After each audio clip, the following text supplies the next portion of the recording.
10 times contact was made with the last uncontacted tribe. In 2018, John Allen Chau, 26, decided to do missionary work among the uncontacted people of North Sentinel Island in the Bay of Bengal. His decision was ill-advised. The islanders were known to be hostile to outsiders, and the Indian government had made contact illegal. Chau referred to the place as Satan's last stronghold. 10 tribes that avoided modern civilization nevertheless. Chau paid fishermen repeatedly to drop him off near the island. The inhabitants firmly repelled his first advance. On his second incursion, he even sang Christian hymns to the Sentinelese. After initial mixed reactions from the tribe, a boy shot an arrow into Chau's Bible. The missionary retreated again. On Chau's third attempt, the islanders killed him and buried his body in the sand. The people of North Sentinel Island are often described as the last uncontacted tribe. In reality, they have been approached several times over the last 200 years, often with tragic consequences. Featured image credit: National Geographic. 10. The shipwreck photo credit. Pre-10.com signs of life were first observed on North Sentinel Island by a passing survey ship in 1771, but there is no record of anyone landing there until 1867. At that time, the Nineveh, an Indian merchant ship, was wrecked on a reef off North Sentinel Island. The 86 passengers and 20 crew members who made it through the dangerous reef and onto the shore must have been counting their blessings. Although not for long. For 2 days, the Sentinelese kept a wary eye on their uninvited guests. By the third day, the tribe seemed to feel that the survivors had overstayed their welcome. The Sentinelese attacked the visitors, who were stranded on the beach. The ship's captain described the islanders as perfectly naked, with short hair and red-painted noses. He also said that they were shooting iron-tipped arrows at their guests. 1. Using sticks and stones, the Nineveh's passengers and crew held off the Sentinelese as long as they could. Eventually, the survivors were rescued by a Royal Navy ship. 9. The naval commander photo credit. News.com.au. In 1879, the British government gave Maurice Portman, then 19, responsibility for the Andaman and Nicobar Islands, though the British Empire had no particular right to them. Typically, the largest islands were used as outposts of the empire. But the smaller ones, including North Sentinel Island, had little to offer in terms of minerals or other resources. Despite this, Portman led an expedition to the island. When he and his troops arrived at the center of the settlement, he found huts. They had been recently abandoned by the inhabitants, who had fled inland at the troops' approach. The strangers rifled through the islanders' possessions and then went in pursuit. After several days, the expedition came upon an elderly couple and 4 children who seemed to have lagged behind the rest of the tribe. The isolated islanders were captured and taken to Port Blair. Portman kept them in his house so that he could study them. Unfortunately, the captives quickly began to get sick. In fact, the elderly couple died within days. It is thought that their isolation from the world has made the Sentinelese particularly vulnerable to disease. Seeing that the children were also dying, Portman shipped them back to the island. He dropped them off on the beach, leaving the native people gifts of food, blankets, and deadly pathogens. It is not known whether any of the children survived or how many of the islanders also became sick as a result of Portman's actions. Later, he wrote, "This expedition was not a success. We cannot be said to have done anything more than increase their general terror of, and hostility to, all comers." 8. The escaped convict. In 1896, a patrol searching for 3 escaped convicts from the penal colony on Great Andaman Island discovered a body on the shore of North Sentinel Island. A landing party cautiously waded to the beach, where they found clothing belonging to all 3 convicts. It is believed that 2 of them may have drowned in the reef, with their clothes ripped from them after being caught on the coral. The 3rd convict appeared to have made it to shore alive. However, it wasn't the sanctuary he had hoped to find. The remains of his bamboo raft were found floating in the water, and his body was pierced in several places by arrows and with its throat cut. 7. The anthropologist's photo credit. GQ.com. The Sentinelese were largely left alone until 1967 when anthropologist T.N. Pandit tried to make contact with the islanders. He made a number of visits over a period of around 20 to 25 years. At first, the native people retreated inland and hid. However, Pandit slowly gained the islanders' trust by leaving gifts on the beach for them. Coconuts, pots, and pans were appreciated. Candy and plastic toys were not. Neither was the pig that was left tethered on the beach.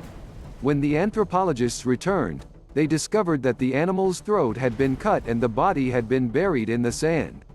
After several years of receiving gifts, the islanders began to come out to meet the anthropologist's boat and pick up the coconuts, which do not grow on the island. 4. Despite the contact, the Sentinelese made it clear that visitors were not welcome on the island. Anyone who came too close was threatened with a knife or spear. The Indian government eventually suspended the program. 6. The Conqueror's photo credit. Taringa.net. In 1970, a small survey party landed on the beach farthest from the natives and officially claimed the island for India. The surveyors hastily erected a stone plaque commemorating the event before beating a retreat to their boat. So understated was the invasion that it is extremely unlikely that the Sentinelese were aware that they had just been conquered by India. In fact, they probably didn't know what India was. 5. However, the plaque was there, which is the main thing. 5. The documentary maker's photo credit. National Geographic. In 1974, a film crew from National Geographic made a documentary about the Andaman Islands. It was entitled Man in Search of Man. They were following the work of T.N. Pandit and his group of anthropologists, who were leaving gifts of coconuts on the beach. The documentary makers had spent some time on the other islands and planned to stay 3 days at North Sentinel. They intended to leave gifts each day on the beach in hopes of building trust with the islanders. 6. However, as the filmmakers' boat crossed the reef, the Sentinelese emerged from the forests and shot arrows to deter the strangers from landing. The crew maneuvered to a safe place and left their gifts in the sand. Then they waited, hoping that the reclusive residents would invite the visitors onto the beach. The islanders did not. Instead, they sent another volley of arrows, closer this time, and one of the arrows struck the film director in the thigh. The warrior who threw the arrow could be seen, laughing proudly. Most of the gifts were rejected, although the coconuts, still a favorite, were carried back into the forest. Though largely a failure, the expedition was successful in that the filmmakers took the first known picture of the islanders from a distance. 4. The former King of Belgium photo credit. Monarchy.be. In 1975, Leopold III, the former King of Belgium, was said to be thrilled to have an encounter with the Sentinelese. However, he did it from the safety of a boat. Hosted on his cruise by local dignitaries, Leopold was visiting the Andaman Islands when the vessel sailed close to the shore of North Sentinel Island one night. A young tribesman was keeping watch on the beach. When the strangers sailed close by, he stood and fired his bow and arrow to warn them away. Far from being afraid, the king was said to have expressed his deep gratification for the experience. 3. The cargo ship photo credit. News.com.au. In 1981, a 16,000-ton freighter, MV Primrose, ran aground in a storm. The ship, with its 31 crew members, had been caught in the reef at midnight after having been tossed around in huge waves. When the sun came up, the crew could see that dry land was only a few hundred yards away. Though the island looked idyllic, the sea was still too rough to lower the lifeboats. Luckily, the captain decided that he and his crew would remain on board and wait for help to arrive. It wasn't long before the crew noticed movement on the beach. People were emerging from the forest, and they were not looking friendly. They were waving spears and bows and arrows at the stricken boat. In desperation, the captain sent a cable requesting weapons via airdrop to fight off wild island people carrying spears and arrows. The crew's panic increased when the islanders climbed into their own wooden boats and looked as if they were going to board the freighter. The ship's captain sent another cable. Worrying they will board us at sunset. All crew members' lives not guaranteed. 8. Luckily for the crew of Primrose, the rough seas prevented the islanders from getting too close.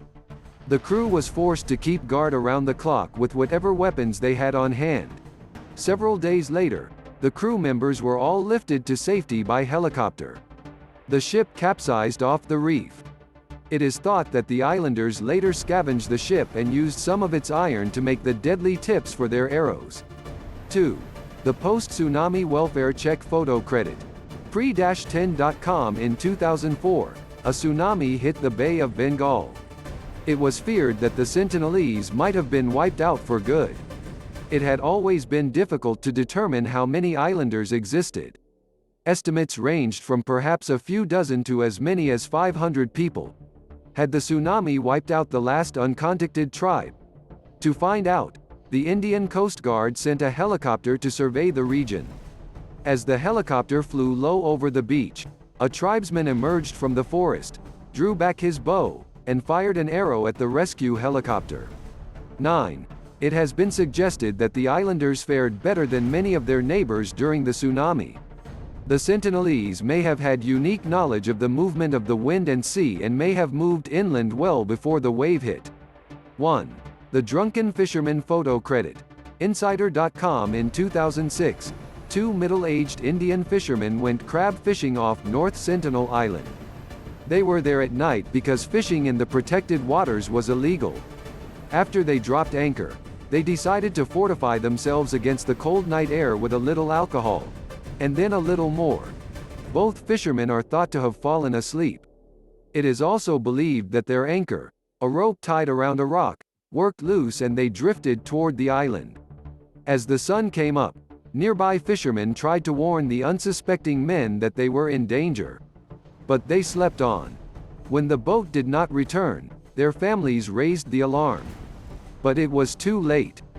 The 2 men had been attacked. The Coast Guard attempted a rescue, but they were met with a hail of arrows. However, as the helicopter hovered over the beach, the downdraft from its rotor blades swept away the sand and uncovered the bodies of the fishermen buried in a shallow grave. 10. The 2 corpses were left on North Sentinel Island, as was the body of John Allen Chau. Indian authorities concluded that it was too dangerous to attempt to recover the remains. This was true for both the rescuers and the Sentinelese, who have made it clear that they just want to be left alone. Thank you for watching. Why not leave a comment below and let me know what do you think? Also hit the subscribe button for more in future.